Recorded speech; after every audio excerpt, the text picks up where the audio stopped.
Marcos capítulo 10. Discussão sobre divórcio e casamento. Então Jesus deixou Cafarnaum e foi para a região da Judéia, a leste do rio Jordão. Mais uma vez, multidões se juntaram ao seu redor e, como de costume, ele as ensinava. Alguns fariseus vieram e tentaram apanhar Jesus numa armadilha com a seguinte pergunta: deve-se permitir que um homem se divorcie da sua mulher? Jesus respondeu: o que Moisés disse na lei a respeito do divórcio? Ele o permitiu, responderam os fariseus. Disse que um homem poderia dar à esposa um certificado de divórcio e mandá-la embora. Jesus, porém, disse: Moisés escreveu esse mandamento porque vocês têm um coração duro, mas Deus o fez homem e mulher desde o princípio da criação. Por isso o homem deixa pai e mãe e se une à sua mulher, e os dois se tornam um só. Uma vez que já não são dois, mas um só, que ninguém separe o que Deus uniu.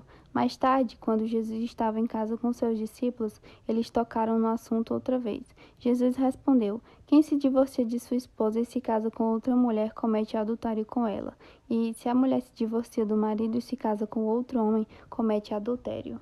Jesus abençoa as crianças. Certo dia, trouxeram crianças para que Jesus pusesse as mãos sobre elas, mas os discípulos repreendiam aqueles que as traziam. Ao ver isso, Jesus ficou indignado com os discípulos e disse: deixem que as crianças venham a mim, não as impeçam, pois o reino de Deus pertence aos que são como elas. Eu lhes digo a verdade: quem não receber o reino de Deus como uma criança, de modo algum entrará nele. Então tomou as crianças nos braços, pôs as mãos sobre a cabeça delas e as abençoou. O homem rico. Quando Jesus saía para Jerusalém, um homem veio correndo em sua direção, ajoelhou-se diante dele e perguntou: Bom mestre, que devo fazer para herdar a vida eterna? Por que você me chama de bom? Perguntou Jesus. Apenas Deus é verdadeiramente bom. Você conhece os mandamentos: não mate, não cometa adultério, não roube, não dê falso testemunho, não engane ninguém, honre seu pai e sua mãe. O homem respondeu: Mestre, tenho obedecido a todos esses mandamentos desde a juventude. Com amor, Jesus olhou para o homem e disse: ainda há uma coisa que você não fez.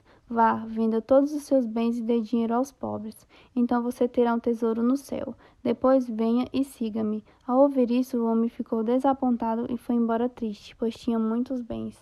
As recompensas do discipulado.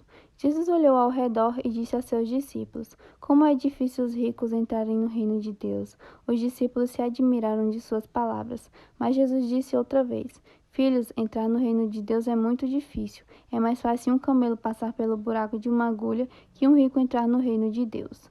Perplexos, os discípulos perguntaram: então quem pode ser salvo? Jesus olhou atentamente para eles e respondeu: para as pessoas isso é impossível, mas não para Deus. Para Deus tudo é possível. Então Pedro começou a falar: deixamos tudo para segui-lo. Jesus respondeu: eu lhes garanto que todos que deixaram casa, irmãos, irmãs, mãe, pai, filhos ou propriedades por minha causa e por causa das boas novas, receberão em troca neste mundo 100 vezes mais casas, irmãos, irmãs, mães, filhos e propriedades, com perseguição, e no mundo futuro terão a vida eterna. Contudo, muitos primeiros serão os últimos e muitos últimos serão os primeiros. Jesus prediz sua morte e ressurreição. Por esse tempo, subiam para Jerusalém e Jesus ia à frente. Os discípulos estavam muito admirados e o povo que os seguia tinha grande temor. Jesus chamou os 12 à parte e mais uma vez começou a descrever tudo o que estava prestes a lhe acontecer. Ouçam, disse ele, estamos subindo para Jerusalém, onde o Filho do Homem será traído e entregue aos principais sacerdotes e aos mestres da lei. Eles o condenarão à morte e o entregarão aos gentios.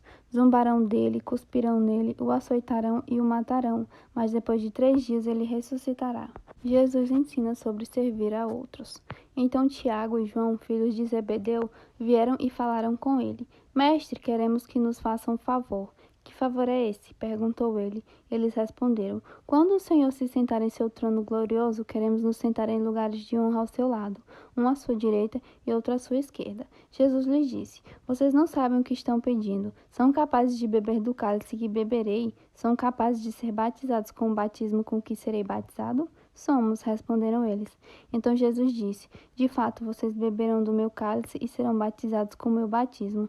Não cabe a mim, no entanto, dizer quem se sentará à minha direita ou à minha esquerda. Esses lugares serão daqueles para quem eles foram preparados. Quando os outros 10 discípulos ouviram o que Tiago e João haviam pedido, ficaram indignados. Então Jesus os reuniu e disse: Vocês sabem que os que são considerados líderes neste mundo têm poder sobre o povo e que os oficiais exercem sua autoridade sobre os súditos. Entre vocês, porém, será diferente. Quem quiser ser o líder entre vocês, que seja servo, e quem quiser ser o primeiro entre vocês, que se torne escravo de todos.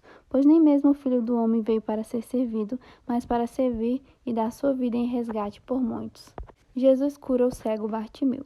Então chegaram a Jericó. Quando Jesus e seus discípulos saíam da cidade, uma grande multidão os seguiu. Um mendigo cego chamado Bartimeu, filho de Timeu, estava sentado à beira do caminho. Quando Bartimeu soube que Jesus de Nazaré estava perto, começou a gritar: Jesus, filho de Davi, tenha misericórdia de mim.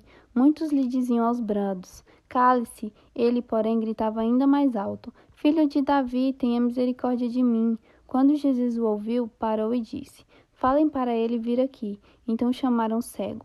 Anime-se, disseram. Venha, ele está o chamando. Bartimeu jogou sua capa para o lado, levantou-se de um salto e foi até Jesus. O que quer que eu lhe faça? Perguntou Jesus. O cego respondeu: Rabi, quero enxergar. Jesus lhe disse: Vá, pois sua fé o curou. No mesmo instante, o homem passou a ver e seguiu Jesus pelo caminho.